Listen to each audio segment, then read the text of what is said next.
Did you guys clap? Yep. Yeah, I did. I'm here. Okay, We're here. We're live. Okay. We're here. We're here. We did it. Hey. Hi.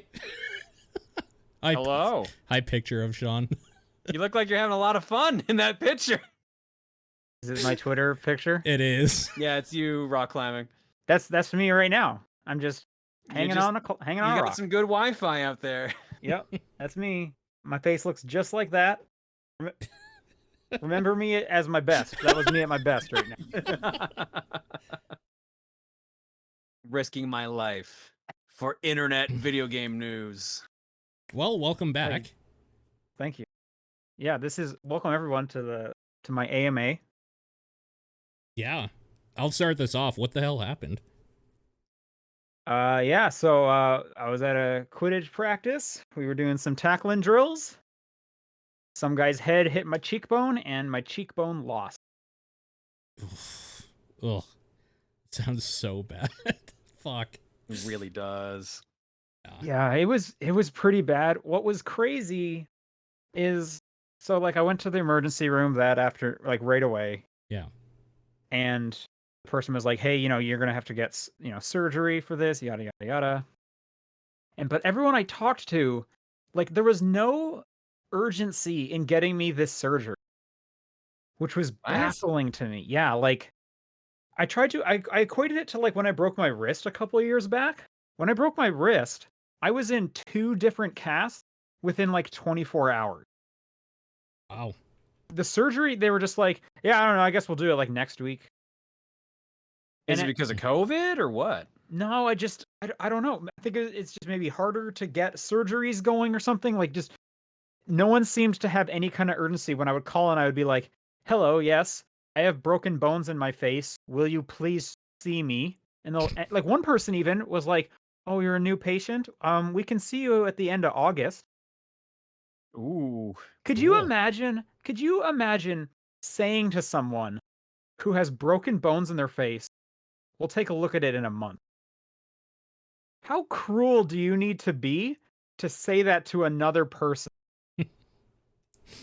I could not believe it. Like, just no one seems to be like, "Oh, wow, we need to get you in, like, ASAP." That sounds terrible. Dude, that's crazy, man. It was yeah. One of the most insane things is I got someone who would see me. I said, "All right, let's schedule the surgery." Scheduling it like about a week from the day I was talking to them. Okay. Next day, Thursday, they call, "Oh, this hospital is actually not in your insurance, so we're not going to do the surgery. Goodbye." Ooh. And like that was insane. Like, and it turned into this crazy running around of like, I need to get this surgery done because I was told if I wait too long, the bone is going to start healing in place, and then it's going to be harder to fix. Yeah. But no one's accepting me. Apparently, the insurance I have through work is hyper specific, and I need a hyper specific surgeon, and those things just did not overlap anywhere near me. I ended up going to a place down in Stanford, about an hour and a half drive from here. But I didn't get the surgery until almost 2 weeks after the accident. Yeah. Crazy. And then like, holy shit, the surgery, like the day of, they delayed it 5 times. They told me it's going to be you'll be out for 2.5 hours. The surgery itself will take 2 hours. It took 6 hours because there was like a lot more broken in there when they got under the skin. Right. And they sewed my eye shut, which I also was not aware of. So I woke up, and then for the next week, I had one eye. So today they opened up my left eye. Yeah. Jeez. Jesus. Yeah, it's been pretty crazy. Just a nightmare experience from the beginning to now. I'm like, as of today, like finally on the other side of it, where they said I can work out again. They said I can eat whatever I want again. I'm still not allowed to blow my nose for another few weeks. Oh my God. Well, so part of the injury is I guess it makes sense. I crushed the sinus that's under my cheekbone. So I'm not allowed to have kind of Ah. any like pressure there. But what happens if you sneeze? So if I sneeze, I have to sneeze with my mouth open Weird. Okay. to let all the pressure go out that way and not Yeah. let any pressure go through the nasal cavity. Yeah. It's not actually that hard to do. Yeah. Pretty, but I just have to be careful. I'm not allowed to go like swimming or on a plane, anything that will kind of put pressure on my face. I'm not supposed to do for another few. Right. And yeah, so so at the moment right now, and the reason I'm not on camera is my cheek and eye are still real swollen. I have basically, if you kind of, I'm trying to paint you a word picture. If you kind of feel your face and your skull, the bone right beside on the outside of your eye, I have a wire there. Mm. The bone right underneath your eye, I have like a membrane holding that together now. And the cheekbone itself, I have 3 plates going across it, horizontally. Jesus. And yeah, Man. so this has been pretty crazy. I'm officially retiring from Quidditch. Yeah. I can't imagine why. It's been nothing feel- but like bullshit to you. Hey, I mean, I have so much fun with Quidditch. I love Quidditch. Quidditch is super important to me. But I feel like at the rate I'm injuring myself, the Yeah. next one is probably just me dying. At this rate, yeah. Like Yeah, the 'Cause escalation. I don't know how much worse from breaking bones in your face it gets. Let's not find out. I Yeah, agree. exactly. Let's So not find out. I'm looking at other options for sports. I don't want to just stop doing sports entirely. Golf sounds safe. Golf would be safe. I'm sure my dad would love that if I picked up golf. I don't know. I'm looking into like ultimate frisbee. I'm looking in to see if there's like some like adult dodgeball rec leagues around. Those are kind of my ideas at the. Sure.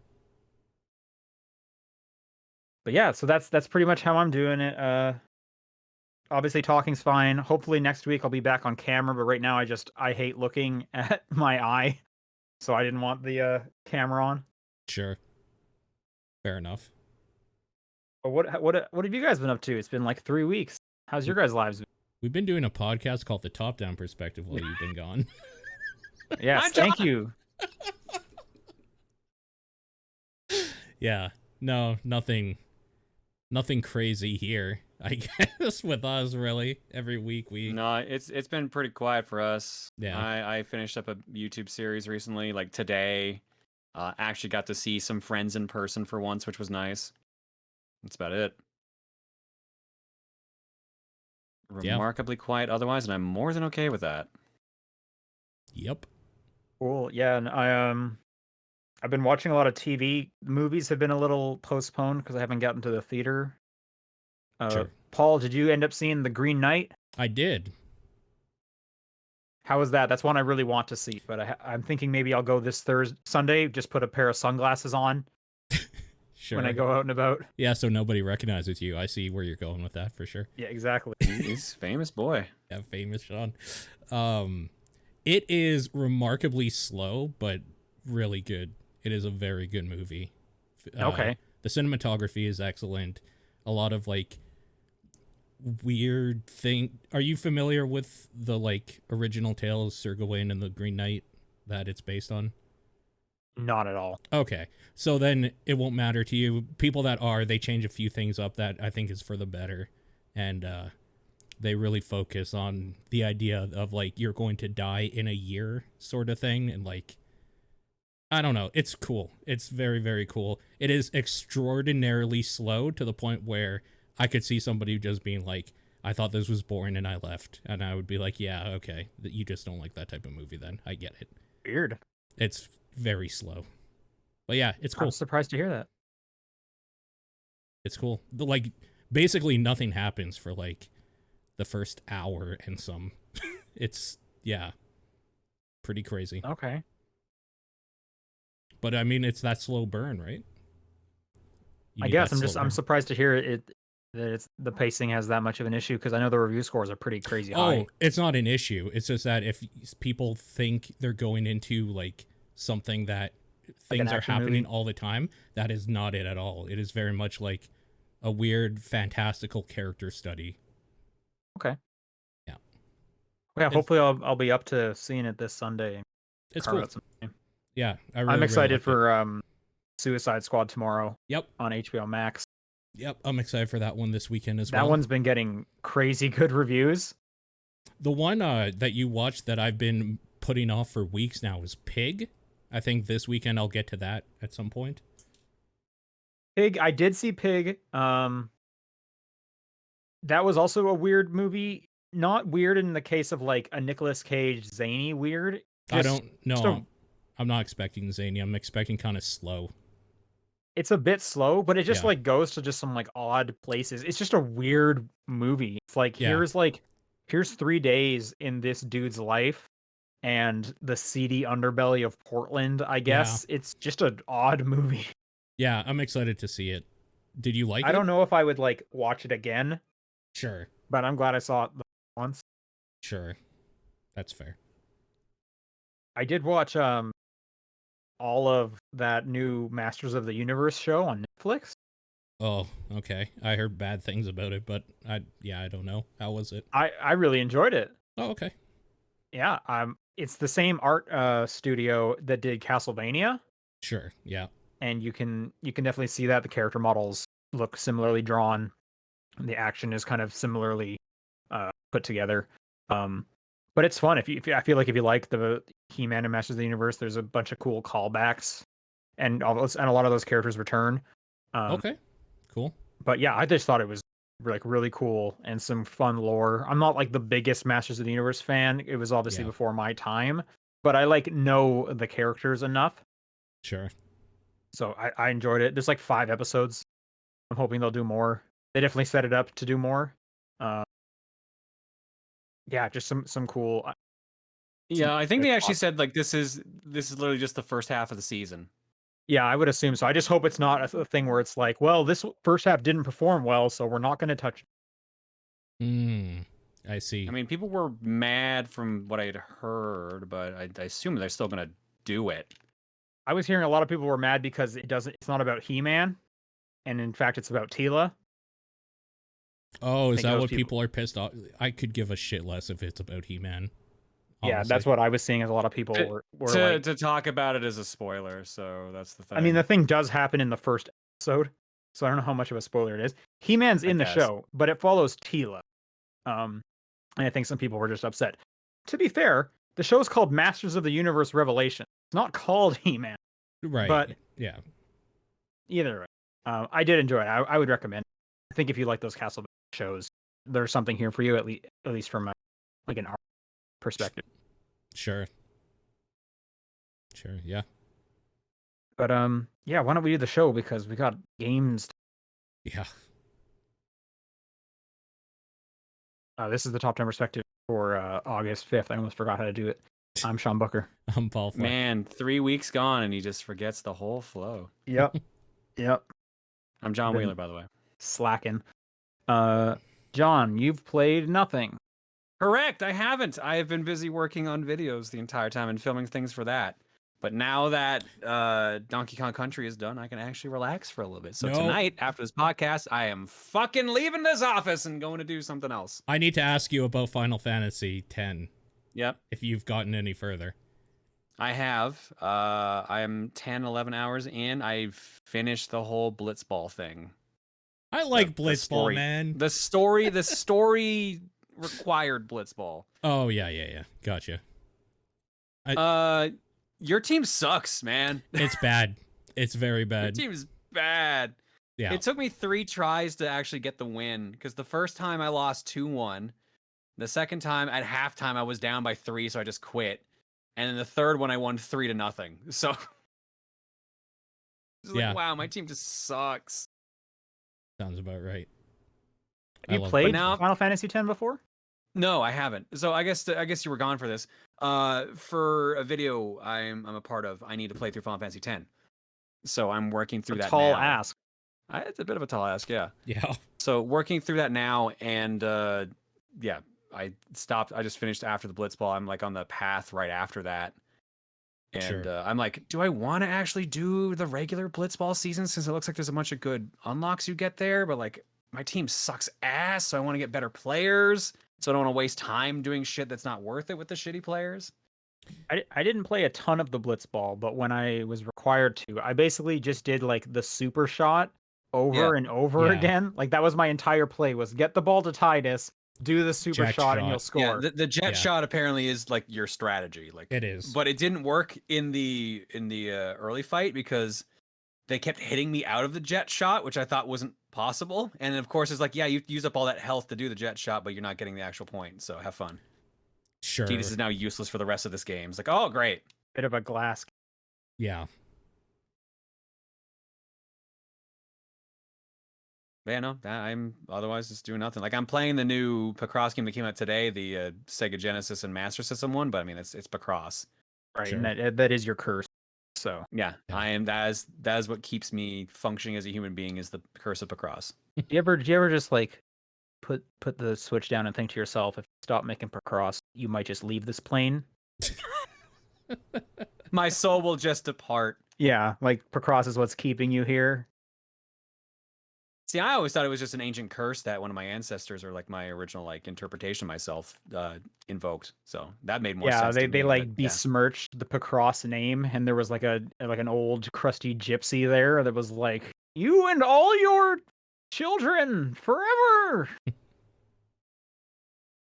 Yeah. Never free of Picross. Well, I know my parents haven't done it, so apparently I think it's just a reincarnation of myself that fucked up. So So fuck like, them in particular. like, do you like bestow it upon your child, or do you save them from a life of I work free of so all squares? future Johns and Johns alike will be free of the curse of Picross. I see. Okay, yeah.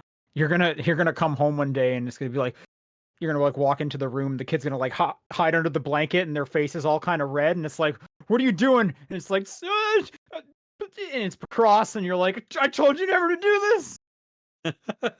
Why couldn't you I have just tried been to free looking you. at I porn?" worked so hard.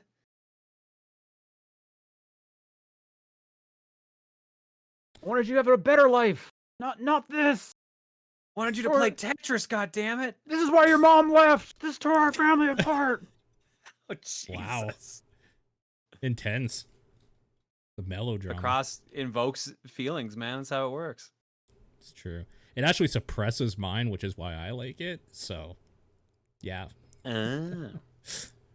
Sean, you've been gone forever. What have you been Wait, playing? no, hang on. There's something like where the kid is like finishing one more on his deathbed, and it's like it's you saying, "I loved you," because you didn't say it enough, but as the result, Jesus something Christ. there.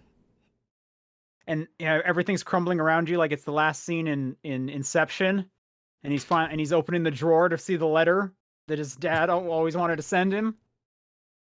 And it's just Cillian a bunch Murphy's of there. numbers and squares Yeah, on the paper. Credits. we got to get out of here. There's an avalanche coming. You have to solve this last puzzle, please. But it's 50 by 50, Dad. It'll take forever. But time goes down like a tenth of the speed, so you can do it in time.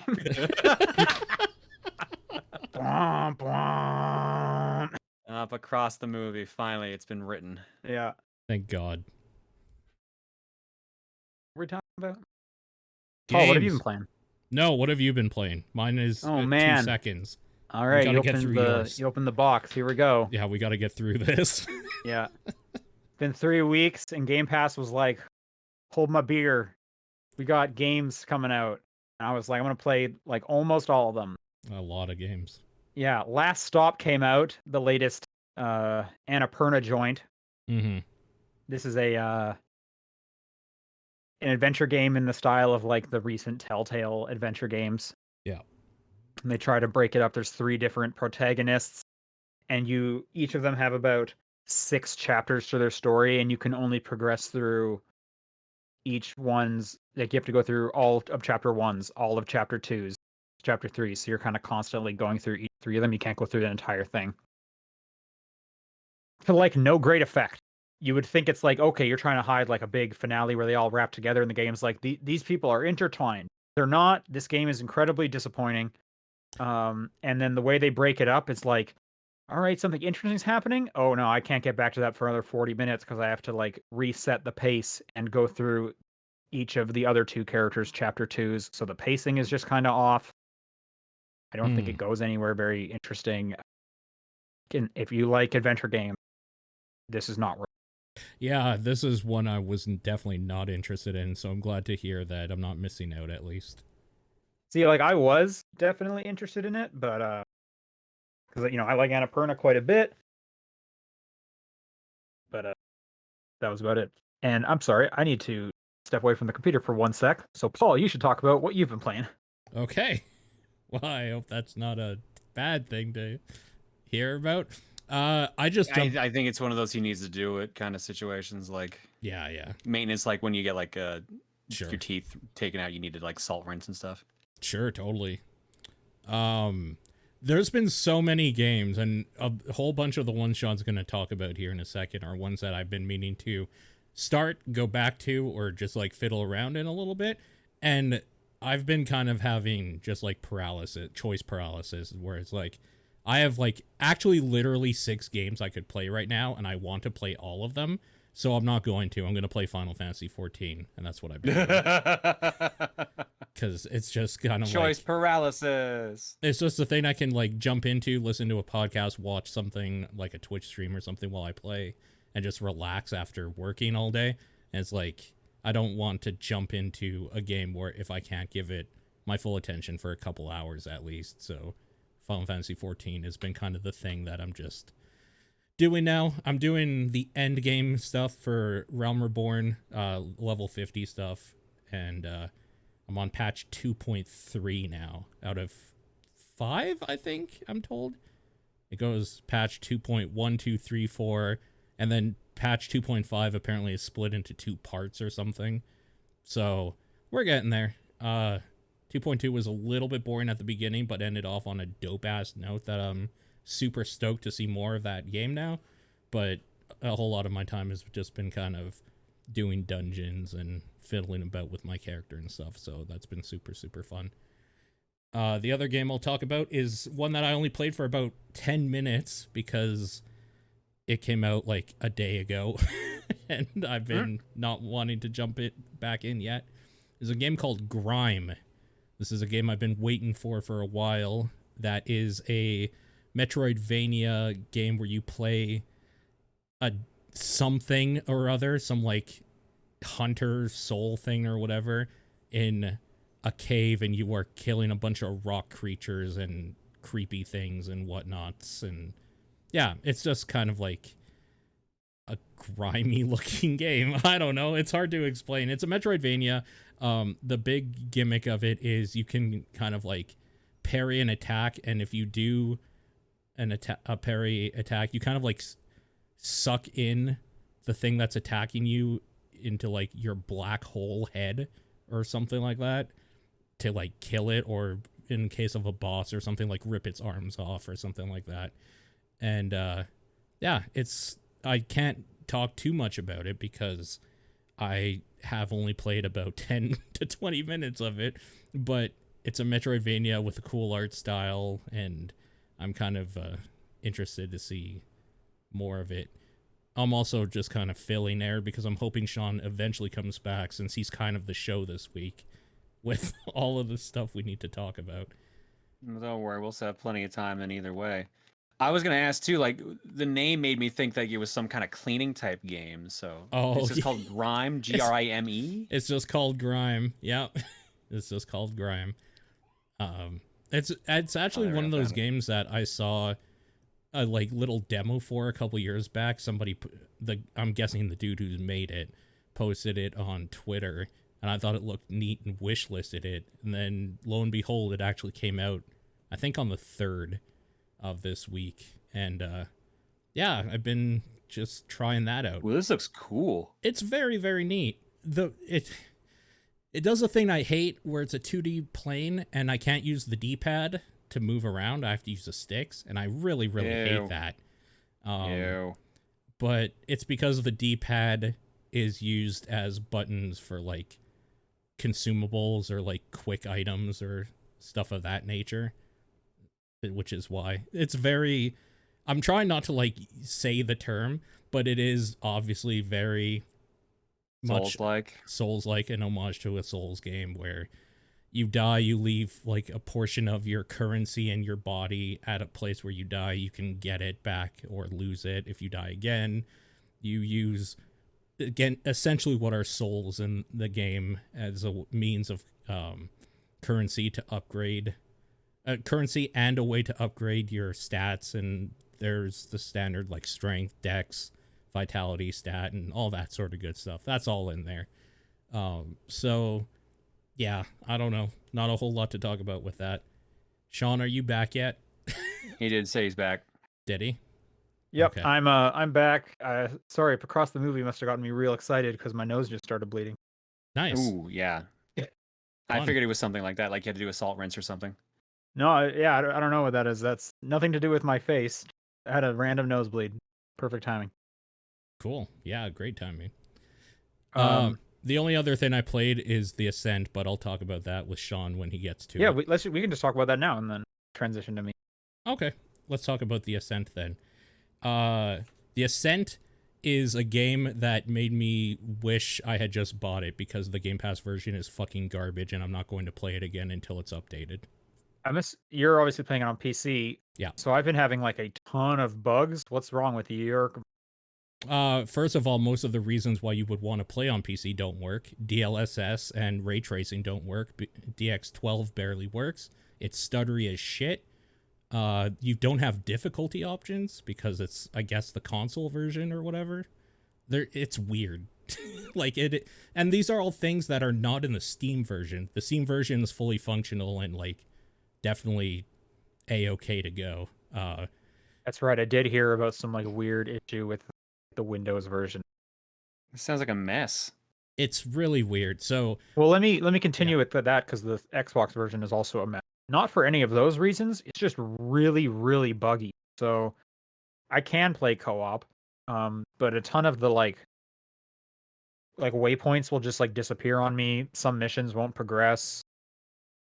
I've had a few of those where one of the missions, the thing I needed to kill just didn't load, so I had to quit out the game and then jump back in to reload it, essentially. Yeah, we'll also just run into weird things where like my co-op partner is just like, hey, I can't move more. I guess I'll drop out and rejoin you.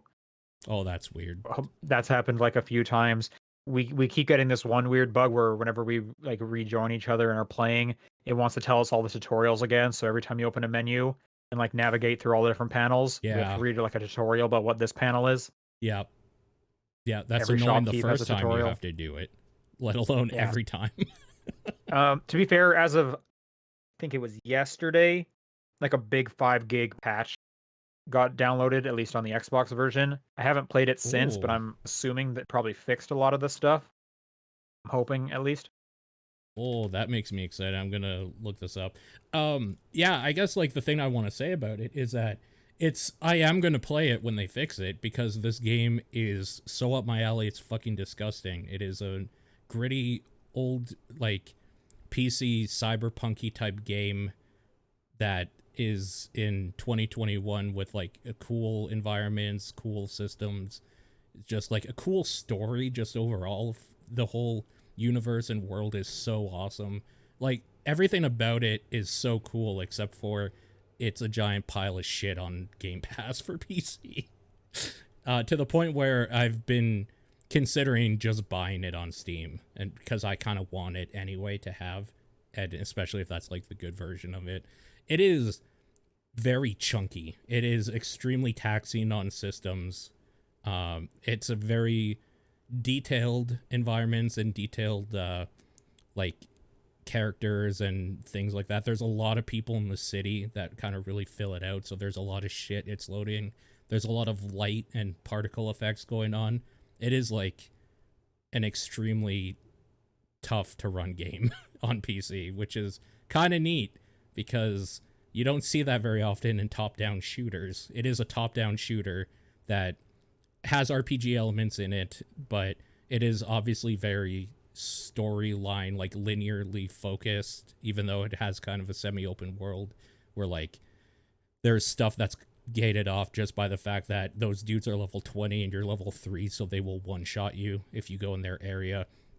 But yeah, I don't know. Everything about the game itself is super, super cool. It's about you working as a slave basically for a company going off world to this like planet where there a whole bunch of people are just like working or whatever for the Ascent company, and then the whole planet just like basically goes bankrupt and there's no longer anybody that owns it. So you have all these people trying to like vie for control of it, all these different corps, and you have like the security guards that are just like, well, I mean, we're not getting paid anymore, so no, we're not protecting anybody anymore. Like, it's just such a cool idea for a story and a world in that setting. And man, I want to play it so bad, but it is super buggy. There's other like little bugs that Sean was even mentioning. Sometimes the death animations for the things you kill just don't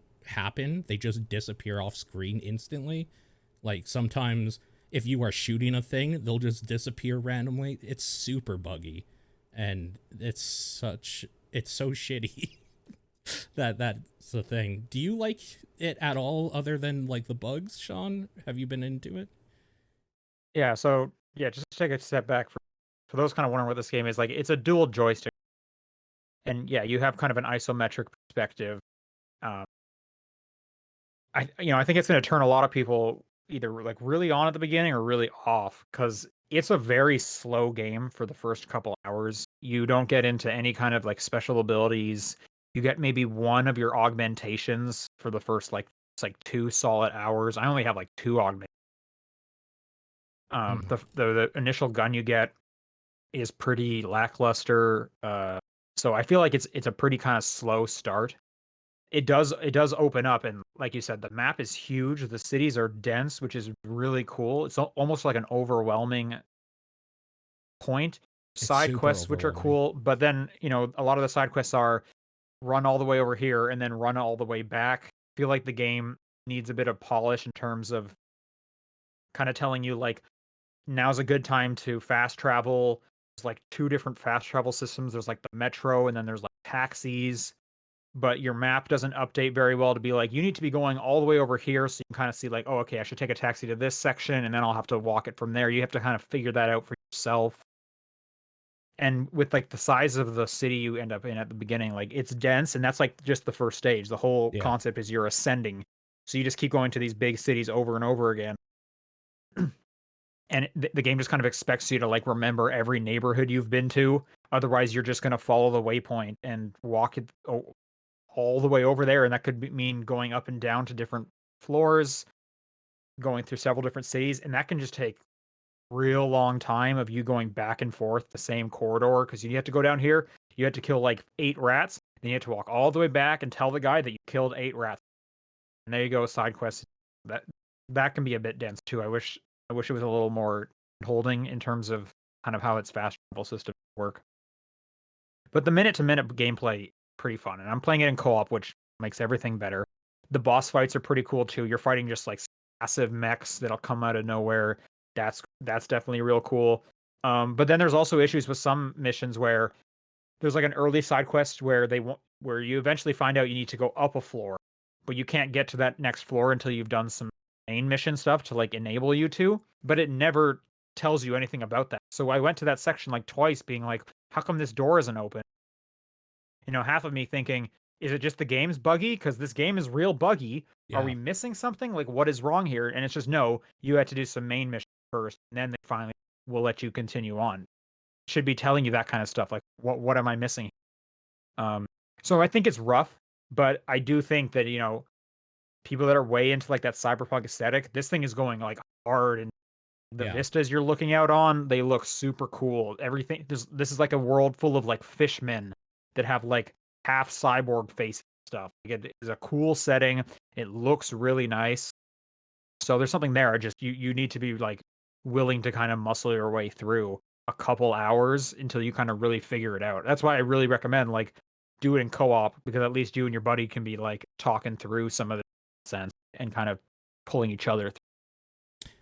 I mean, maybe. I really like the reading and the story stuff, and I feel like I would be holding somebody back if they were just like, come on, I want to go shooty things. So, like, for me... Well, then you just need to pick a better co-op partner. Yeah, That's true. a personal problem. Yeah, that's true. Yeah, it's all about the style, for sure. They don't make games like this very much anymore. They are very, very into, like, an old cyberpunk style that you don't see very often anymore. So it's super, super cool. I just wish it ran better. That's really all I've been doing. All right. Yeah, so that kind of got me in a real big dual joystick shooter mood. So I was like, man, I really need to get to Returnal, which means I had to finish up Ratchet and Clank. So I did that. I thought the ending was pretty great. I will say though, I really wish I had two eyes when I was doing the ending because it looks like things were popping off all over the place, and I could only focus on a little bit of my screen at a time. Yeah, that's fair. There's a lot going on at that ending. Yeah, yeah, like basically the last week of my game playing, I've been playing with one eye, which is difficult a lot of the time. Sure. But yeah, really enjoyed that game. That was a lot of fun. Excited to finally get into. That was a strong, fun game. Are you going to get into the rest of the series? What do you think? I mean, I played some of the other series. I don't think I'm going to go back to any specific one, but I'll play like the next one. Sure. Okay. It's been like I played like the last one was the reboot one, right? Yes. Yeah, so I played through all of that one. I played a very little bit of Crack in Time, but after that reboot one, or before that reboot one, they're starting to get kind of old at this. Yeah, they're like 5 or 6 on the, I think 7 actually on PS2. There's 5 or 6 on PS3. Then there was just 1 on PS4, and now there's only 1 on PS5. I would love like an offshoot game of like Rivet and what's the yellow robot, the Clank like one. Oh, Cat. Kit. Sorry, Kit. Kit. I would love a Rivet and Kit side mission. Like, give me a $20 add-on. That would be cool. I would definitely. Other than that, I've been playing a little bit of Pokemon Unite. I like it. I think it's a pretty solid game. I feel like everyone's been pretty surprised with how solid it is. I don't know if I'm going to get crazy deep into it. It's just kind of not really my style of game for the most part, where I feel like playing a ton of it at a time. And I guess that's kind of just say like I guess I just not interested in the genre enough to get really good at it or to like really start caring about my team formation, which I can tell is definitely going to be like a requirement at some point. But I'm enjoying it. Paul, I know you're playing it. Do you have a main?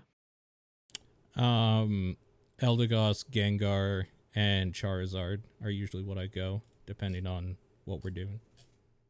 Okay. I like Alolan Ninetales. Does that make me a scrub? I don't think so. I don't know. I don't know what the tier list is. Honestly, I don't care what you play as long as it's not Absol, because every Absol player I've met is an idiot. I don't think I even have Absol. Couldn't. Fair enough. Then you're good. You're not an idiot. Congratulations. Nice. Congrats. Anyways, yeah. That game, it runs good when the game is playing. The menus run like shit. Yeah, they do. Which is so weird to me, because it's like, yeah, I would assume that's the easy part.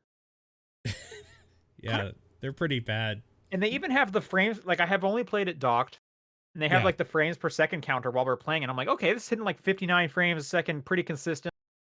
Good for you, Nintendo Switch game. And then I'm in the menus, and it's like, why do I have to hit left 3 times before you to go left twice and then jump a bunch or something? Yeah. And like picking my Pokemon also sucks because there's already this stress of like, I hope no one picks Alolan Ninetales, and I'm just mashing right on the analog stick, hoping that it'll move 2 spaces over so I can select my person. It's weird. You know, if you set it to your favorite, it will always default as the Pokemon you're on when you start a match, right?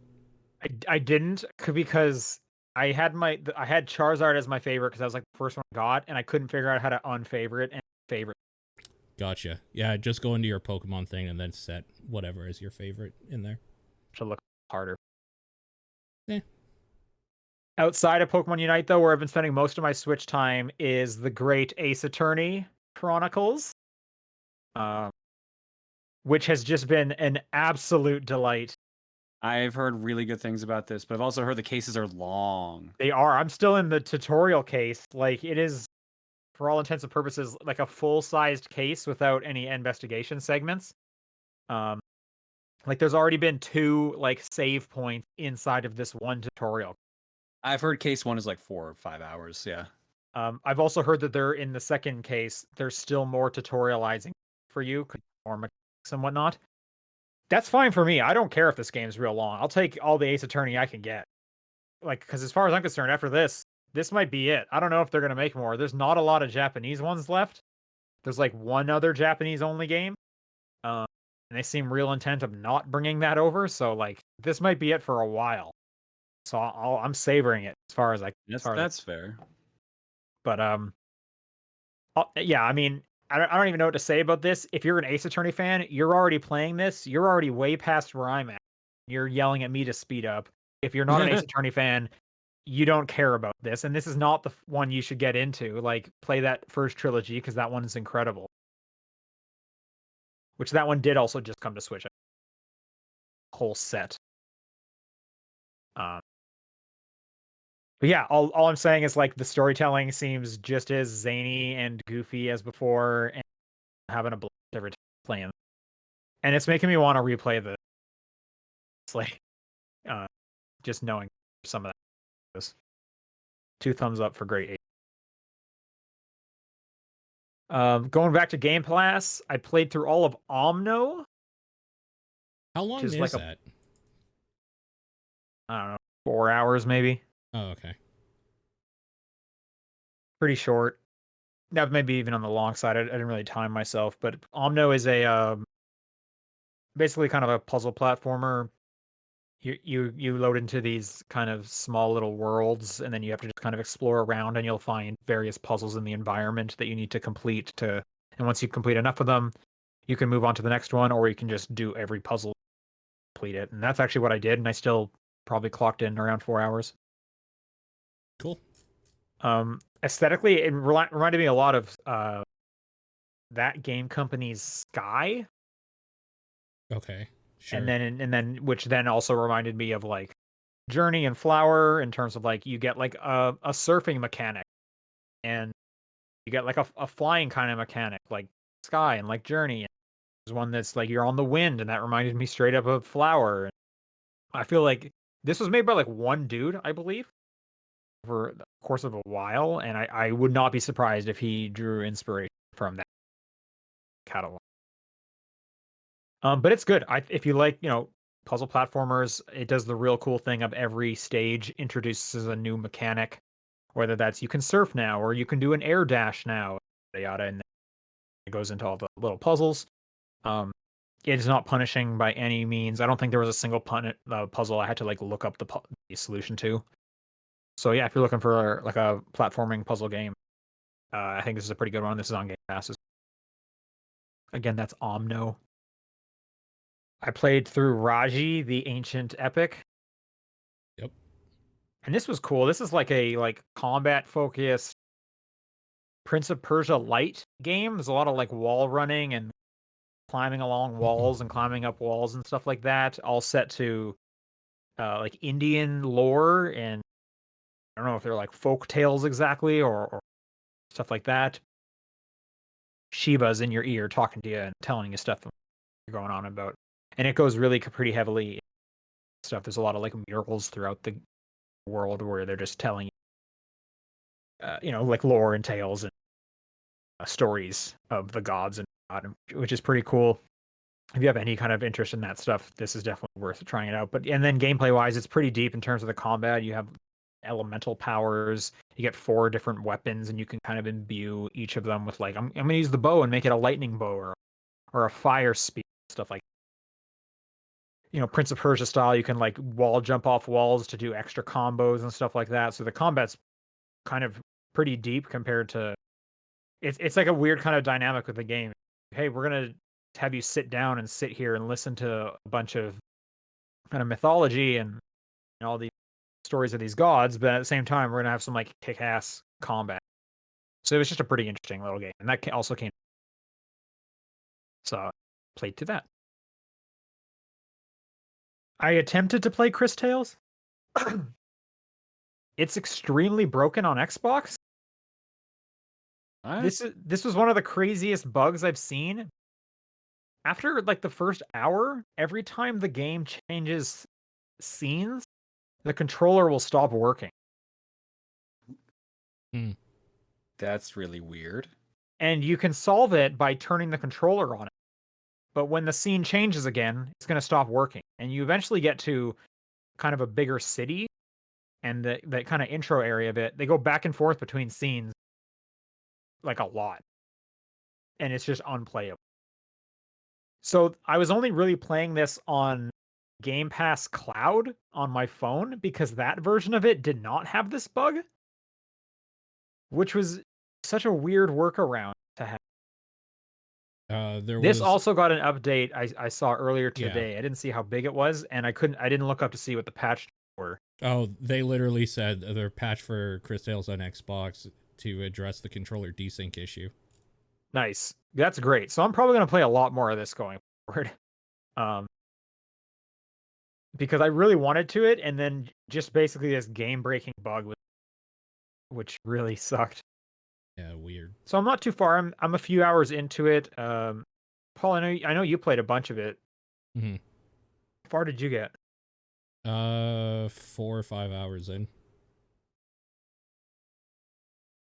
I got to I just beat the big like mechanical robot in the forest that was like eating people.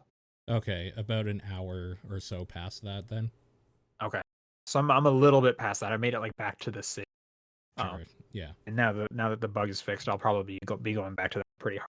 Sure. My co-op buddy that I play everything with got extremely into Dead by Daylight. Okay. Is out of nowhere, or just out? They they're a horror fan. They just knew of its existence, and they were like, try this out. And then a couple of days into it, they're like, oh, and I got the bug. I figured out why people like this game. You have to play with me. So I've been playing a bit of that on and off. Mm-hmm. I did not get the bug. I am not a massive Dead by Daylight, but I am still kind of playing it consistently because it's like his go-to game at the moment. Well, it's also kind of a horror game in a way, isn't it? So that's definitely not in your wheelhouse. It is, but it's such a co-op heavy horror game, and since I'm in like a party chat with my buddy, we're like coordinating and stuff. So there's nothing really that scary about it, especially with just kind of how gamey it makes everything. For those who don't know how Dead by Daylight works, it's basically Evolve, with that 1 versus like 4 asynchronous multiplayer kind of game where someone plays a horror villain, usually from like a movie series.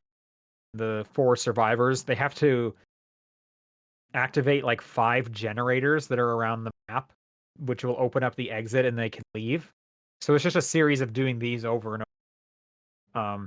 And there's nonsense like if the killer's chasing you, you can like pull down a bunch of planks and that'll block the killer and stuff like that. So it's like extremely arcadey and gamey, which takes away any of the scariness to what this horror game is. So it's really only just a horror game in theme. And it's goofy and fun. And again, I'm not playing it a ton, but I'm hearing a lot of stories from co-op buddy. The community in Dead by Daylight sounds, 1, extremely obnoxious, and 2, just insane. I've heard stories. It's such a weird, fascinating community. Like the game seems like it's kind of janky in design, to the point where the community has basically said you have to play this game in a very specific way or else people are just going to be very pissed off. It's odd. I haven't really encountered a like this. The closest was maybe like Siege, but even that was not as bad as this. But people just being like, I don't know. It's hard to say without getting like too in the weeds, and I don't want to explain like a single mechanic. It's just kind of. Apart from that, Knockout City got a season 2. I played a couple hours of that, and not once did they give me the new map. So fuck that game. Weird. Okay, that sucks. That was complete nonsense. Yeah. Could not believe it. And the whole time I was like, why couldn't they have done like the Apex Legends thing of when the new season comes out and there's a new map or whatever, you force everyone to play the new map for the first like 2 days because that's what everyone wants to see. Sure. I don't know how much more not play. And then Apex did have a new season playing. I don't need to say. I just want to write down the list again. Cool. There you go. That's what I've been up to. Boom. Cool. So why don't we do some news? Paul, I'm gonna let you take some of this. I don't know any of it. Like one or two. All right. Something absolutely terrible has happened at Activision Blizzard. Diablo Immortal is delayed. Oh. Yeah. So Diablo Immortal, don't you have phones? That game, the game on your phone. It's coming out in 2022, apparently because of controller support issues and changes to how the game plays or something. I don't know. I found it funny that this was even being talked about because I'm about to talk about a whole bunch of more important shit that Blizzard is doing here. Like they're video games. But more video games. Yeah. I have heard Diablo Immortal is pretty good. I've also heard it's pretty good because it's made by those Chinese knockoffs that have been knocking off Diablo for years. So sure. Yeah, makes sense. Let's get into the section I've so lovingly called Bad News Blizzard here. So, because there's more going on. And this is all the big stuff. Starting with J. Allen Brack, the president that took over from Mike Morhaime 2 years ago, has resigned. He is no longer part of Blizzard or Activision Blizzard. He stepped down. Yeah, if you don't know this guy, he was the one who kind of like always gave the like keynote speech at the most recent BlizzCons. He had like the kind of like gray hair ponytail pulled back. Yep. He had a full luscious head of brown, normal looking hair, and then when he became president, it went gray like real quick, which is kind of funny. As you would expect, yeah. Yeah.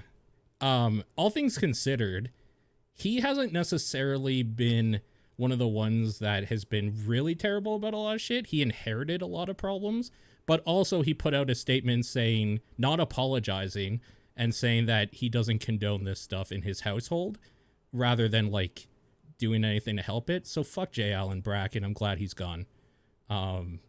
Yeah. Well, it's also, there's no way we'll really know, like, has he been a part of this and we're about to find a new story next week and he's just trying to get away out in front of it now because he knows it's coming, or no. So the day he stepped down was also the day that their earnings call happened for Activision Blizzard, which is why a lot of news this week happened.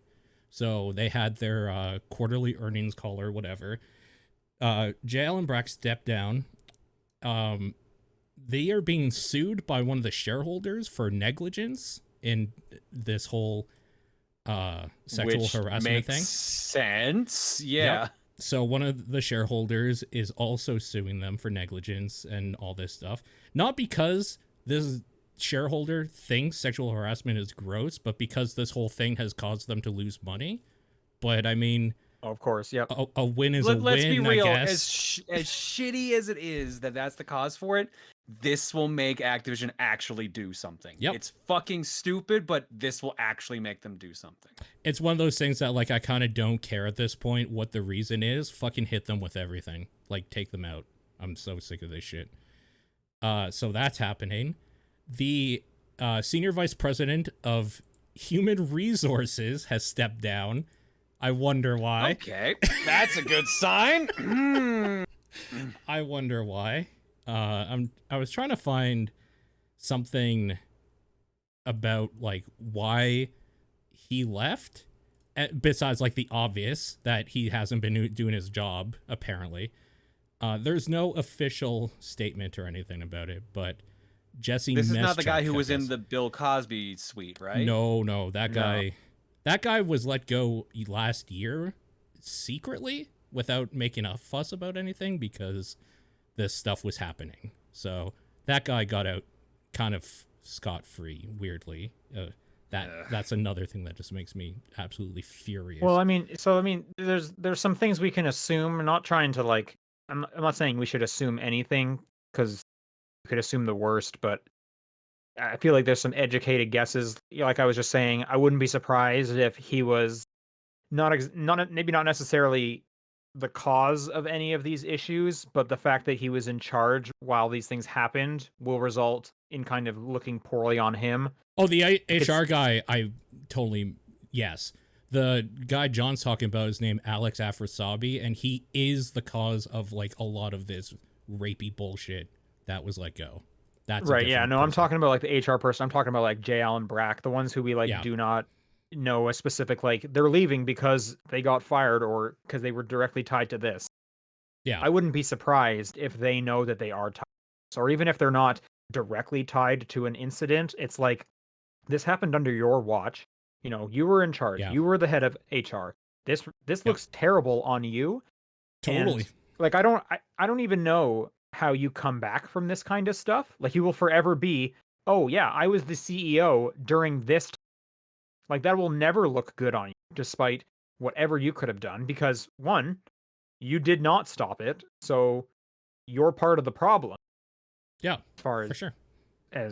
So I wouldn't be surprised if a ton of people are trying to distance themselves from this stuff under the veil of like, oh, I believe a change of leadership is the only way that Activision Blizzard can proceed going forward. I don't know if that's the exact answer or what it is, but it's at the very least, I think some of the people in power definitely should no longer be in power because they let this place get so toxic. I mean, those people basically don't exist and aren't in power anymore, though, because the people that, yeah, Blizzard is very different with a lot of the people. Like, and I guess like the question that comes to my mind, and I bring it to the table, like, what do you do? What has to happen for you guys to be like, I'm okay with the state of Activision? Like, what do you need to see happen? Realistic. I mean, change and that. Like, yeah, we don't want the company to disappear because I don't think that's physically possible. But there needs to be like a whole like cleaning out. So you would say like I'm trying to make this almost kind of like black. Like you would say every like C-level person, top levels needs to be let go, and we need a completely new set of managers.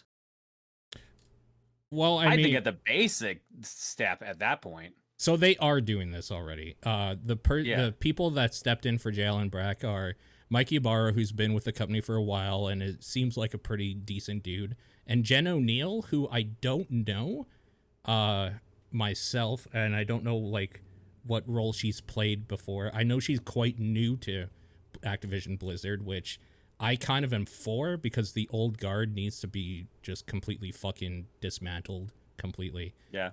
Yeah, I agree. Suggestion in the chat of compensation for those affected. That is also a bare minimum. Well, so I asked that again, like in like actual terms, what does that look like? You need them to like give a donation to someone.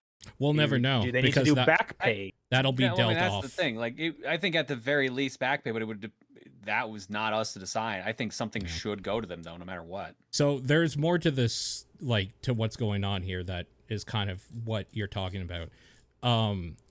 Activision Blizzard employees formed a coalition, the ABK, the Activision Blizzard, what is it now?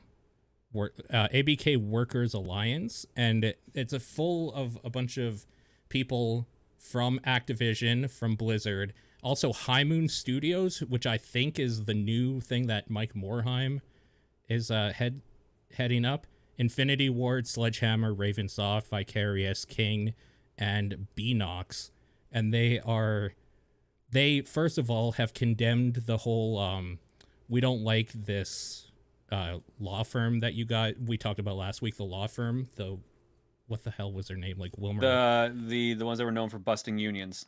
Yeah, they completely are saying like that's not appropriate, like find somebody else. So they are rejecting that, and Wilmer Hale, there it is. And they put out a list of demands, which are, I mean, pretty standard. Like, I'm trying to find it here. There's so much writing about all of this stuff. There's a lot of info to. I don't know if you know the answer to this. Mhm. I haven't done as much reading in my time off here, but this coalition, do you have any kind of idea on how that compares to just unionization? It's I don't think not anything's official. going to be as good as a union at this Yeah. point. I think they properly need a union. Yeah. Or this will more than likely, be the start of union planning now. Yes. Yeah, so the reason why I even pulled this, because you're right. You can call yourself whatever you want and say we don't like this, but it kind of doesn't mean anything unless like it actually changes something. It's just kind of interesting that this is a almost grassroots union forming happening. Well, I mean, that's here. what it's always going to be, grassroots, because the people in charge probably are not going to set up a union. It's not beneficial for them, so they would never do it. Yeah. I mean, Exactly. they actively have or wanting to hire a company known for busting unions and union talk. So yeah, they obviously don't want them to unionize. So that's been interesting. There's more. That's kind of new. That happened, I think, like a day or two ago. So there's not a whole lot of news about that. The other big news going on with Blizzard is because of all this mess. T-Mobile, Coca-Cola, and State Farm dropped their sponsorships from the Overwatch League. So Did see that. I was going to add that story. Yep. You already had it. That's good. That's good. Yeah, they don't want any part of this bullshit, and frankly, I don't blame them. I don't blame them at all. I didn't see a story myself. Did you come across anything about kind of the Call of Duty esports side of it? I haven't really looked. Okay, I'm No. curious. Kind of how much this will. I'm assuming it would go outside of Overwatch. I hadn't seen anything myself yet. Yeah, I'm sure it very definitely will. It is Blizzard that's really under fire here, more so than the other companies. But I mean, they're all being scrutinized, And they're now. connected, right? Like the whole time, it's Activision Blizzard, like. Yeah. So. I mean, yes, but Blizzard has been known to just kind of do their own thing and not really follow the act. Like, I'm kind of surprised Activision isn't doing something that's like, we're just like getting rid of Blizzard. We don't want them in our stable anymore after all this bullshit. I mean, I'm sure Blizzard still makes so much for them, right? Yeah, even Maybe. with all the waves of cancellations of WoW subscriptions, they're still bringing in WoW money. Like, yeah, Overwatch 2 is going to come out and still make gangbusters, I bet, even with all this bad press. So, I mean, keep in mind, the majority of people playing Blizzard game probably have no idea. maybe. I don't know about the majority, He's but sadly, I'd say a solid chunk. I solid agree with chunk. Sean. Like, blissful ignorance is a thing. Yeah, perhaps. Their stock is still pretty low, but yeah, it did go up a little bit. So it'll even out somewhere, I'm sure. Okay. So more news on that as it breaks, I guess, because I'm sure I put this next story in there because it's tangentially related. Okay. Fullbright, the developers of Gone Home and Tacoma and the upcoming Open Roads, their creative director, Steve Gaynor, has left his role as creative director due to sightings of just being pretty toxic himself. Sure. This was a pretty big bummer for me as someone who has really liked that studio's games in the past. Like, I really like Gone Home. Yeah, I like those games too. I've never liked Steve Gaynor though, so this doesn't surprise me. I didn't follow Steve Gaynor, but like he's shown up on podcasts. He was on the Idle Thumbs podcast that's from where time to time. So like I thought of him in a positive way as far as I was concerned. Oh, I always thought he was a piece of shit, but I guess turns out he acts like a piece of shit towards women. And to a lot of people, but yes, women specifically too. An article came out. It's over on Polygon. It's a pretty good read about how he belittling, bullying, talking down to women entirely. The Fullbright went from a company of almost 20 people. They're down to only like 6 people at this point. The article goes into stuff like they were almost like concerned about hiring female developers going forward because they knew at some point these women would have to associate with Steve Gaynor, and he has a bad reputation with all the women on their team. It's kind of crazy to hear uh, how long he was at the company and doing this. As far as I know, he is still tied to Open Roads as a writer, but Annapurna Interactive is acting now as a mediator in between his work and the studio itself. There hasn't been any word about if the game's going to get delayed, but a lot of former people that Polygon spoke to have said they would be surprised if it did come this year with who is left. There was also even just things expressed some concern about like Steve writing for this game still, a game about a woman and her daughter going on a road trip when he's clearly toxic towards else. They thought that was also just an odd thing. So I guess we'll kind of see how that game turns out and what goes on with that. But that sucks to hear, as of course it does. And, personally, I can say that was a bummer I looked at those games fondly. And now when I think about Gone Home, I'm just going to think about kind of this dark shadow over it. It sucks. New World is delaying the launch of their game for about a month. They took in a bunch of feedback from their beta that was recent. They said they're going to kill off a bunch of the bugs, improve some stability and all that sort of stuff, and their new launch date is September 28th. So if you were waiting for that at the end of this month, you're gonna have to wait one more month. Similarly, Horizon Forbidden West is delayed to next year. Shocking no one. Yeah, kind of. Pretty much everyone expected that, I feel. Yep. Sony didn't immediately respond for request to comment, so yeah, no real information on that. Probably just the same as always. It's not quite ready. COVID, whatever line they want to use, they're all there. Honestly, I'm fine with that. I want to play through Horizon before it comes out, and I could use some extra time. Sure. Yeah. This was exciting to me just because I kind of want more people to play this. Ghost of Tsushima's multiplayer is going to be standalone starting September 3rd when they release that big patch for Ghost of Tsushima on PS5, I believe, right? Is that when that releases, or is that earlier than this? I thought it was sometime this month. The update's on August 20th. Yeah, apparently. that's what I had in my head. Okay. And that's the new update, I believe, is also coming to PS4. It is coming to PS4. So you can buy that for $20, they're saying here, the multiplayer mode.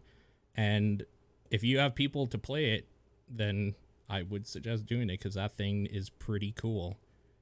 Honestly, I don't know why you would buy the multiplayer by itself. Seems like a weird thing to do if you're not going to get the game. Because you don't want an open world game and you want to play with a buddy. Seems pretty simple. Yes, that seems so like you like this gameplay, but not by yourself. No, I don't know that you like playing games with your buddy who is playing this game. So you buy for $20. I think for $20, you're getting pretty close to what you could find Ghost of Tsushima on sale. For $10 more, you could probably get the full game, and then you get this unlocked anyway. So, sure, unless you don't want an open world game, which I understand because open world games are a specific person's type. Yeah, I guess. Yep. Fortnite is having Ariana Grande have a virtual concert in it because of course they are. Why not? Yeah. So yep. Tomorrow, apparently August 6th. I just looked at the time. All right, great. So make sure that, folks. Use the live events channel on the Discord, people. Yeah, go jump in at 6 p.m. Eastern. Oh, that's real early. August 6th, 6 p.m. Eastern for the Rift Tour in Fortnite. You know what? Like, we joke, this thing's probably going to be awesome. I actually really like that company that like artists are doing this. I actually really dig that. It's sure. Even a recurring thing. Like, and like every time they do one of these massive events, they're like extremely cool to watch, like the highlight reel on YouTube. So we can Sure. joke about this because it's Fortnite, but I bet this thing is going to be actually awesome, and like people doing it will be having a ton of fun. So the Rift Tour begins at that time, I should say, August 6th at 6 p.m. Eastern for the first engagement. Next, it goes, that's in the Americas. Then it's globally August 7th at 2 p.m. Eastern. And then in Asia and Oceania region, August 8th at 12 a.m. Yeah, well, I mean, the Rift Tour is more of a lifestyle, so it kind of I really like that it's just a pun on the Warped Tour. Yep.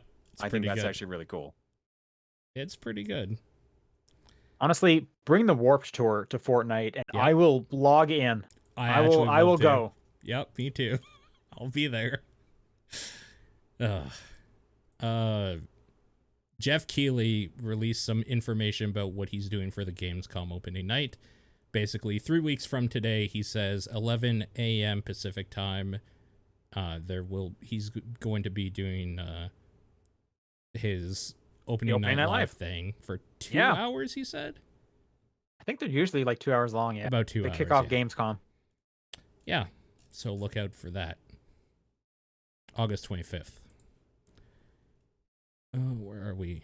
The Embracer Group, previously known as Nordic Games, if you've been around for a while, just keep scooping up more and more companies to add to their list. To embrace. They embrace them. That's right. Okay, so 3D Realms, Duke Nukem's old company, or I guess studio, were bought out by them. Include also Ghost Ship Games, Slipgate Ironworks, Digix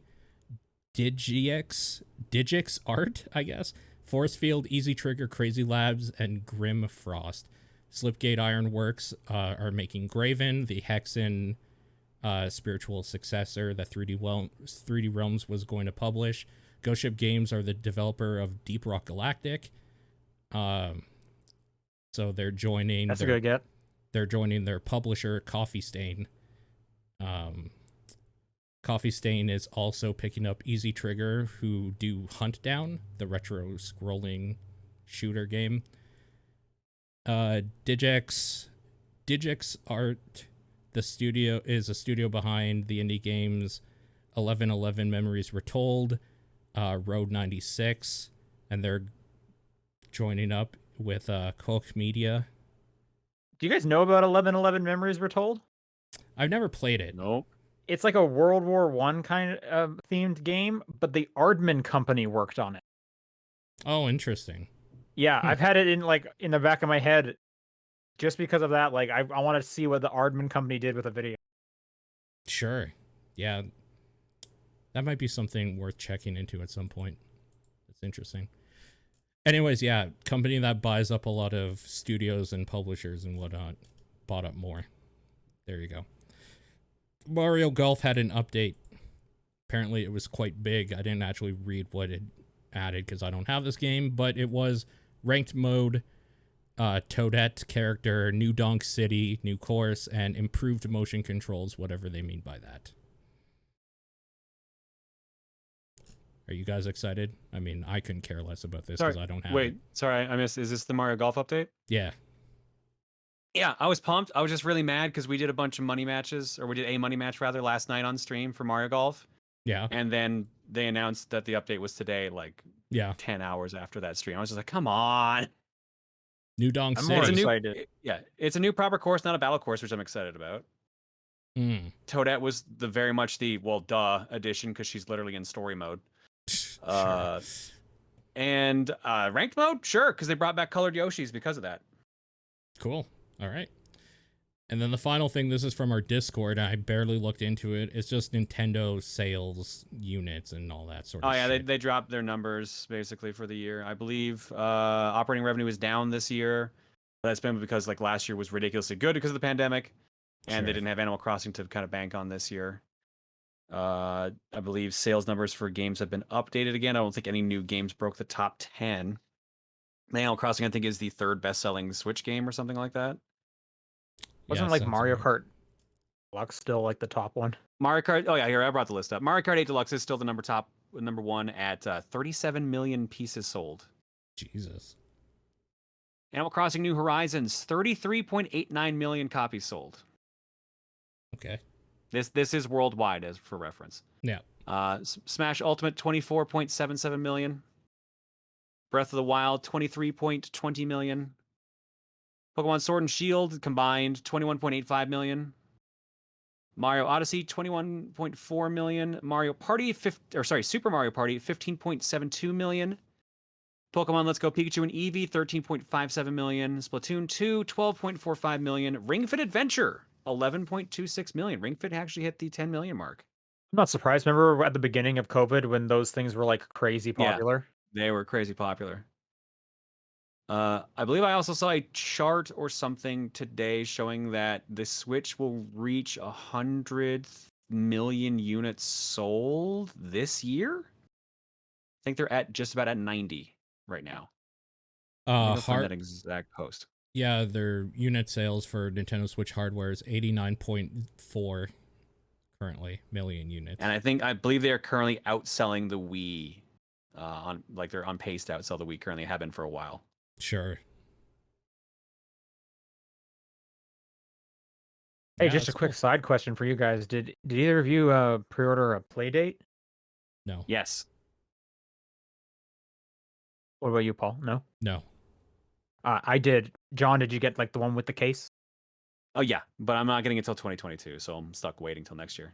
Okay. I think I'm getting mine I got it in real quick. It was honestly like the smoothest experience, at least compared Yeah, to there Steam was a hiccup for a bit for international checkouts, even Canada, but I forgot about it and got reminded too late. So I'm like, oh shit, I'm late 2022 then. Okay. Yeah, I got in like 2 minutes. I was in line. Boom, done. That was so nice. Looking forward to it. I think it looks so nice with a little case, yellow and pink, purple. All right, I found those numbers on the Switch I was talking about. Currently sold 89.04 million units as of June 30th, which means it has sold more than the 360 and PS3 combined. Is on track to surpass the Wii, which reached 101 million, and PS1, which reached 102 million by the end of this year. It is currently selling faster than the Wii, PS4, and PS2 all did when they if they're aligned for launch.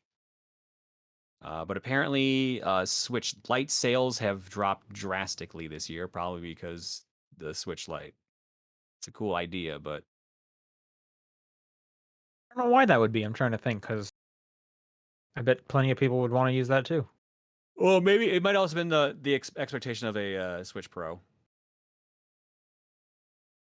Yeah, well, I would assume that would have impacted both the sales, not just Switch. That's a fair point, actually. Yeah, but it looks like the regular Switch it sold slightly better than it did last year. But I think didn't the Switch Lite get introduced last year? Or was that the year before? Year before, because last year was COVID. It wasn't introduced during. Sorry, last fiscal year, which would have been March 2020 to March 2021. Well, yeah, no, it definitely is because Definitely that's before exactly that. what's on this chart. Yeah. No, yeah, it was after March 2020 the Switch Lite got introduced. So yeah, that's probably also why that chunk was so high. Okay, should we do some questions? I think so. topdownperspective@gmail.com is the email address where you can send questions in. You can also send them to @TDP Podcast on Twitter, the Discord channel, or John's P.O. Box. I can start us off with these ones from Dedinsky. First, what moment in a video game hit you the hardest? Not necessarily made you cry, but definitely made you just think and sit in your emotions after you turned the game off. Bonus points if it was unexpected. Hmm.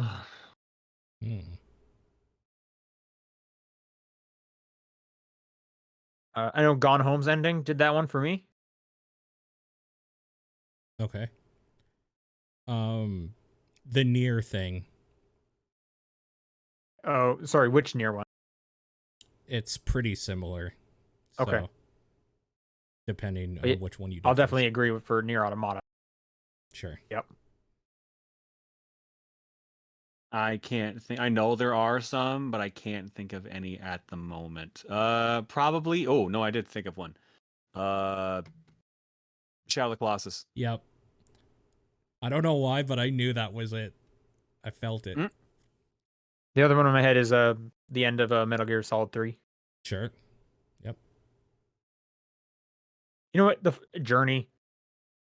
Sure.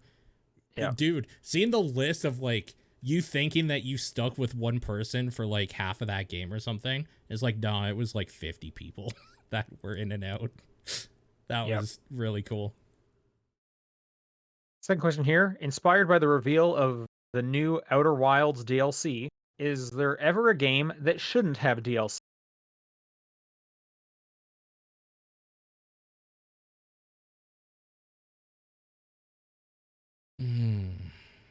I don't think there really is a game that shouldn't have DLC. Yeah, I don't think so either. Like if the DLC is yeah. gonna be good, for sure. Like if there's a reason to do it. By saying a game shouldn't have DLC, you're basically saying you do not want any more of that game, which is the inherent problem with it. Yeah, I mean, like I could see the argument of like, was this DLC, is it needless? But I don't think Right. the existence of bad DLC makes the whole thing worse. And I think of stuff like I wasn't a big fan of that Asura's Wrath basically sold you the true ending in DLC.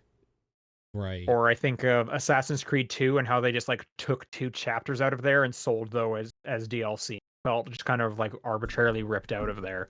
And it's like that was just some like weird ways they were monetizing this, and it was kind of shitty. But like, I don't think the game's like inferior.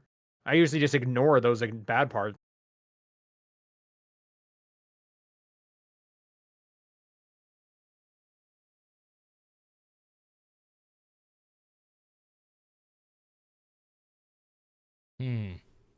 Because a lot of DLC also kind of inserts itself into the main game at some point anyway.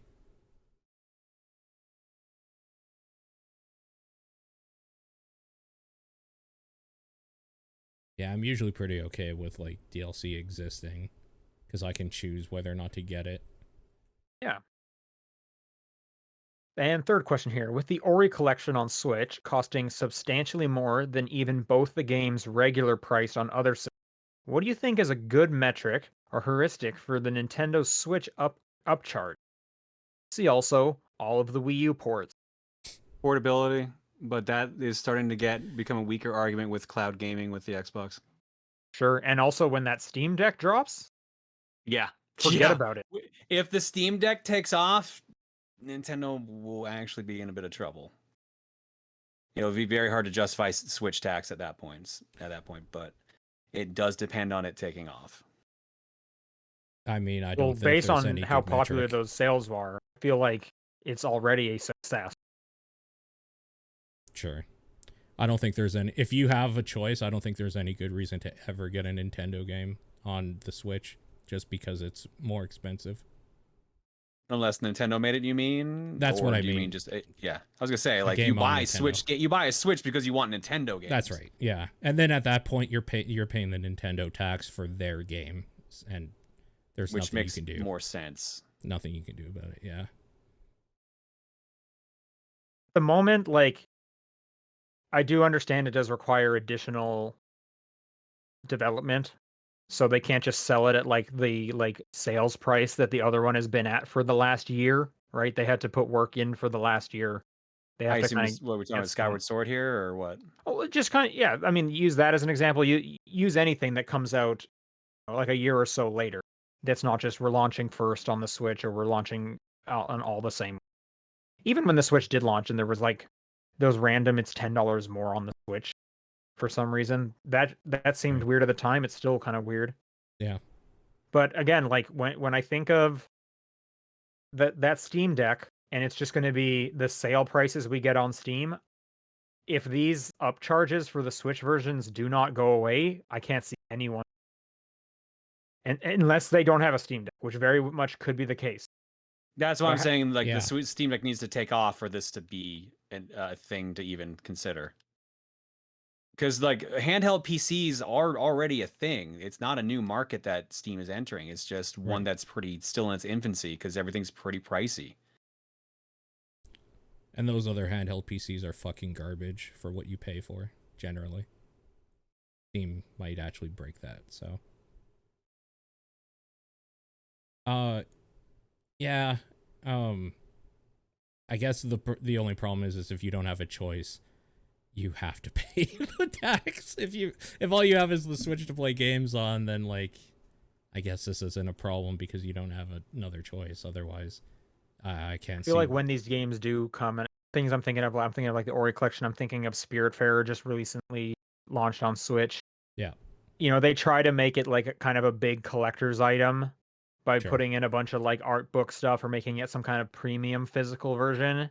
So Sure. it's going to come down to a lot of how much do you want the extra fat box on your shelf Sure. that looks a little, a little thicker, a little shinier. Sure. Yeah, I agree. All right, Phantom Aegis. Hello, TDP crew. Have you ever looked at or read the description of a food item in a video game that made you crave for it? I blame you, Breath of the Wild.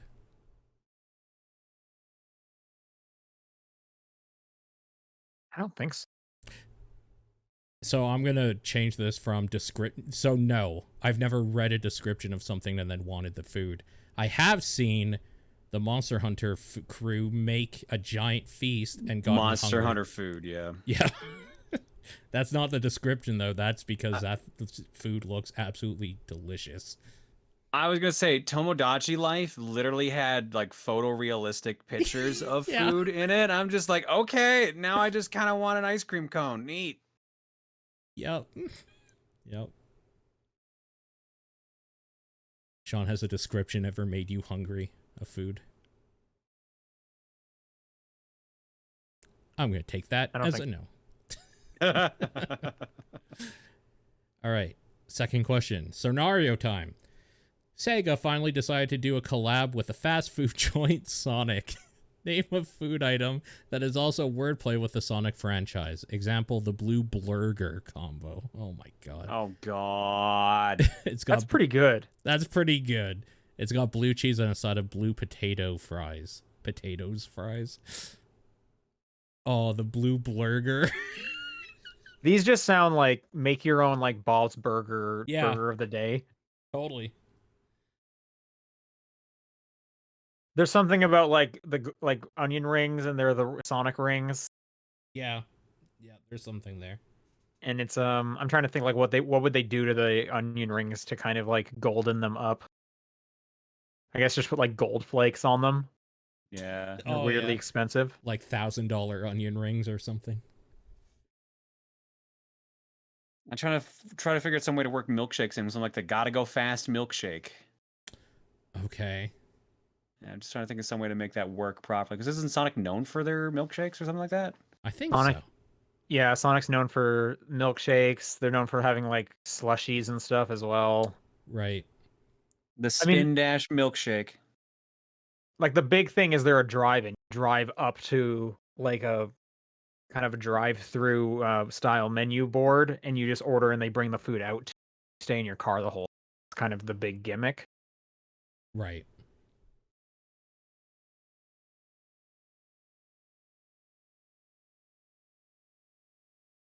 Man, Blue Blurger though. I hate when they one up you instantly. Yeah, okay. Something Eggman, it's a burger with a fried egg on it. Yeah. Twin tail corn dogs. That's actually pretty clever too. Yeah, that one's not bad. Okay, sure. Yeah. And it would be like one stick and there's two dogs kind of sticking up. Yeah. Who we got? We got Big the Cat. Yeah, I was trying to think of something with him. Cream. Oh, Cream's probably something milkshake related, right? Oh, yeah. Easy. Yeah. That's an easy one, actually. Amy, I don't know what you do with Amy. Rose, you do something rose pink, so like the Amy Rose milkshake. Okay.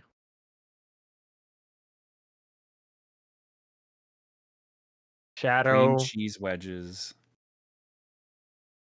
Food. Shadow, the food just kind of sucks. There's a gun.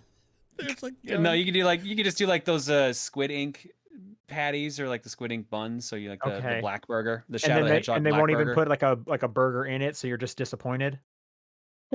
Sure, that too. Oh, a knuckle sandwich. Easy.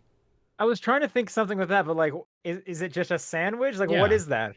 Do you punch the customer in the Yeah, face? yeah, Like, man. Order a knuckle Do they sandwich. cut the crust off the sandwich so it kind of looks like a fist? Because that's just less of a sandwich. You're gonna need to order 2 of those to get full. True. Someone says a black licorice shadow shake. Black licorice is terrible. we didn't say it had to be good. Yes.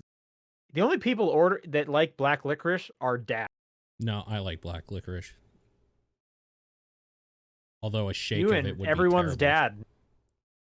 Black licorice is good. Not in a shake though. That would be actually pretty terrible. I had a black licorice McFlurry when I was in Europe. That sounds like it was probably terrible. Well, and also because it was Europe, it was salted black licorice. Ooh. Yeah, that seems about right. All right. VGC Kenny writes in and says, "Oh no, Sean's been kidnapped. You, John and Paul, are confused and concerned. You begin investigating and you find a note from the kidnappers. It's from Big Picross. Okay. And they kidnapped Sean because he was announcing to the world that the Picross games are retreading old Picross puzzles. The whistleblower, I found out. I knew yeah. it. However, Big Picross is offering a deal. If you can solve their elaborate globe-trotting Picross puzzles in 2 weeks, all expenses paid, you'll find and free Sean. There's a catch, though. Only one of you can go. Which one of you will Picross for Sean's life? John. Probably me, yeah. Cool thing. I feel like that you're gonna get the best odds on that one, so. Well, that's what I want. I don't want whichever one of you guys is gonna slack on the job. All expenses paid, though, to fix a kidnapping does seem a bit extreme. That does seem like a trap. Second half. Pay for the views. Maybe save this for later if Sean is still recovering. Congratulations, TDP is approached to choose the lineup for Poker Night at the Inventory 3. Each of you choose one character individually and then choose one character together, or Nathan's pick if you'd know it. Or if you have a guess, they choose. I would play a new Poker Night of the Inventory. Yeah, I would too, I could see a Game Pass entry of that. Be cool. So what is the usual pattern they follow? So Sam and Max were in the first, like each of them. Ash was in one of them. There's not really a pattern. They just kind of pick like beloved characters. I mean, well, that's the thing. Like some of the field tropes, like Brock there. Sampson's in one, but like Ash, I almost said Ash Ketchum. Ash from Evil Dead is in the second one. Tycho's in one of them. Who I can't remember who the hell's in the remaining 2 in the second one. I don't remember the second one. I know the Heavy's in the first one. Okay, yeah. So it's Heavy, Tycho Bray. Oh, Strong Bad. Yes. Oh, yeah. Yeah, that is kind of all over the board, huh? Yeah, it is. It's like kind of some properties that Telltale has access to, and then it's just also like, friends in the PC gaming space. I'm gonna pick Nathan's is Francis York Morgan. Yeah, I was gonna say Francis York Morgan. All right, I was gonna say Undertale. Sans? Oh, I don't know if I want Sans or if I would want Papyrus. Or whatever.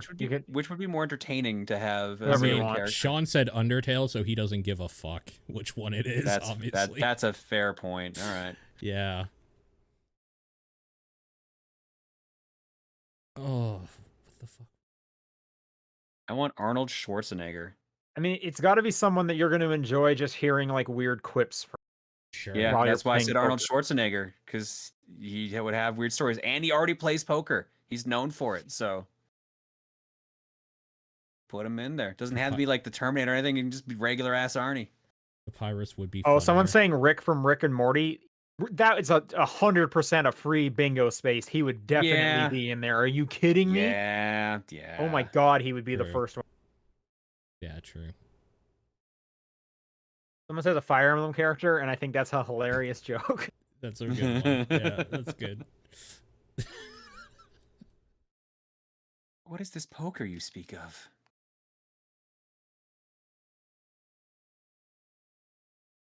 Who would you just want to hear them like just telling like weird kind of story? Arnold Schwarzenegger. Yeah, Arnold Schwarzenegger. Maybe like someone from Mortal Kombat. Hmm. So I uppercutted this guy and his head flew right off. Is GLaDOS in inventory too? That seems like a slam dunk. Yeah, GLaDOS is the dealer in 2. Okay. that makes sense. Yeah. Someone says Handsome Jack. That's another. Yep. That would also be in Handsome there. Jack's another safe Guaranteed. one. Yeah, that's pretty good. All right, Claptrap was in the second one. That was one of the characters I couldn't remember. Ugh. Fuck. That's about the reaction I expected. Let's be real. Expected that one. Someone says Hades. I don't think I would want. Yeah, maybe actually the dad would be pretty cool. I wouldn't want Zagreus. No, But I want Dionysus. Oh, that'd Sure. be pretty good, actually. Yeah, like I want Yeah. one of the like enemy characters that definitely has like some backstory. What about the who's the guy that kind of helps you and he's over on the left side with like the gray hair?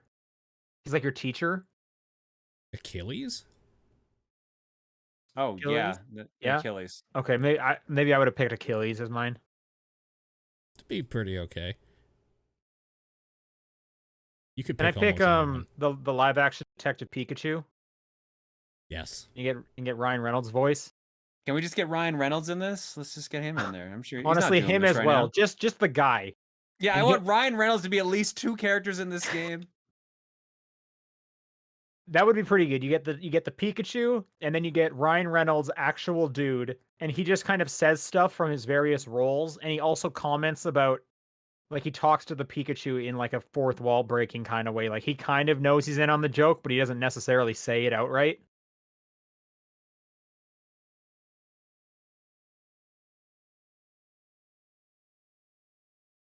So stupid. I love it. Mr. Krabs, that'd be a good one. Would any VTubers make the cut? I hope not. No.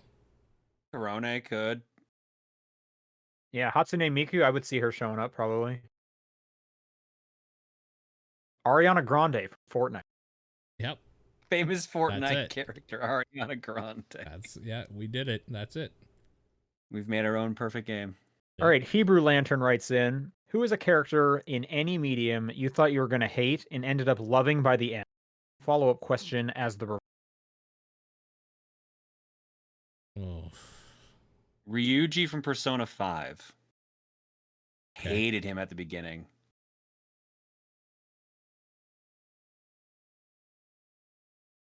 Vegeta. I guess. Sure. Yeah. Yeah, also that. Yeah. Honestly, the entire like One Piece manga. I remember when I first started it, I did not like One Piece at all when I was reading Shonen Jump. And it's now one of the few ones that are still going, and I still read it, and I've read 1,000 issues.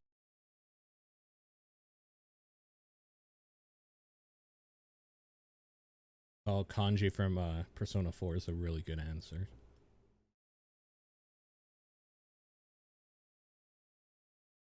Missile from Ghost. You know what? Yeah, I mean, I didn't think I was gonna hate this cute dog, Uh-huh. but I really like this dog by the end of it. Sure.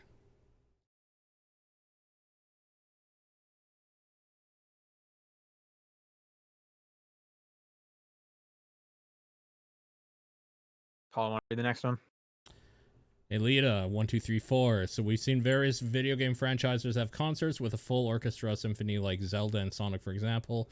What franchise would you like to see have their own OST in a concert? Nier Automata. I do believe that exists. Great. 1 for 1. Slam dunk. There's a lot of franchises that have this. The world ends with you. Ooh.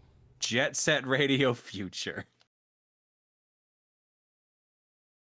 I'd be kind of curious just to see how they do it. Splatoon. Didn't they actually? No, they had a concert. That's what it was. Not an orchestra one, but just a regular concert, kind of like a Miku concert. Oh, gotcha. Like they did like the holographic characters essentially.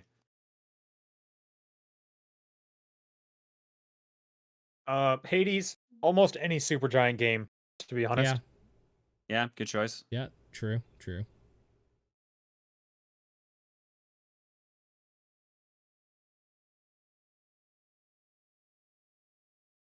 I think it's me. Rinku588 says, "What's the worst villain twist? Not necessarily a villain reveal, but some twist that pissed you off."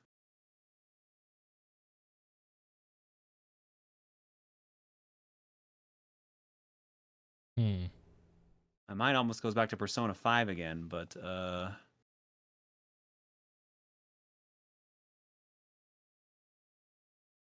have one that comes to mind. I have one of my favorite ones comes to mind is No More Heroes, where you meet the final boss and it's not who you came to actually kill. And then the actual final boss shows up, and then they're just like, here's a bunch of exposition that we teased slightly. And then they fast forward over it just to like ignore it because they know you don't want to hear the rest of it. But if you actually slow down the recording of it, it actually explains the entire plot of the game. Just that's pretty one good. of my favorite bits. I didn't know that. That is pretty good.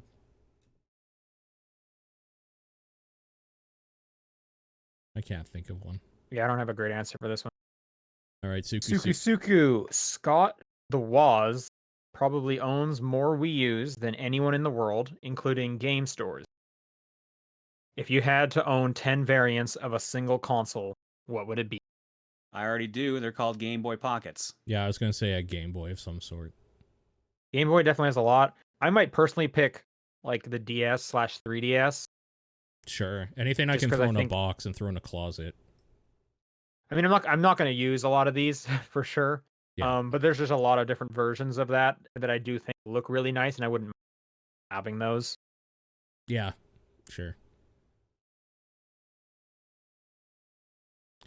Rasterman7, final question. Can you think of any video game / movie that has become scarier over time? No, I can't.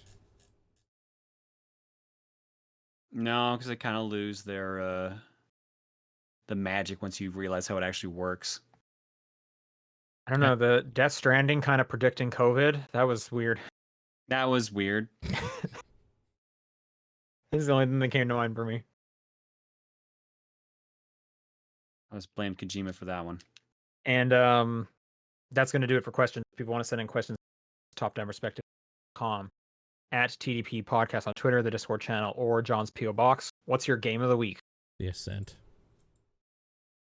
Picross, Sega Master System, Genesis. Over the last 3 weeks, it was probably Ratchet and Clank, the Great Ace Attorney. I don't know. Those 2 games are definitely part of it. Okay. That's gonna do it. We said we were gonna do Backbone maybe this week, but we need to postpone that again. Hopefully, we're aiming to do that next week. And I don't know if it's been announced on the show, but Antichamber is the next TDP Plus game for September, which we are going to be playing through. I just put the submission thread live before we went live today. So if you're a $10 backer, you can submit a game for September's. Right, no, so I just said September. Antichamber is August game, playing through that. So submit a game for September's poll week. No, was I supposed to put the thread this early this live? I think so. I think I was supposed to do it next week. I think you did it a week early, yeah. Oh well, you guys got 2 weeks to submit a game. All right, there you go. So yeah, and anyways, great to be back. Hopefully, I'll be on camera next week. Wish speedy recovery, and thanks everyone. Thanks you guys for holding down the fort while I was on. No worries. Yeah, Glad your recovery is going well. But other than that, we should be back to a regular show next week. Thanks everyone. Later. Bye. See ya. I'm waving.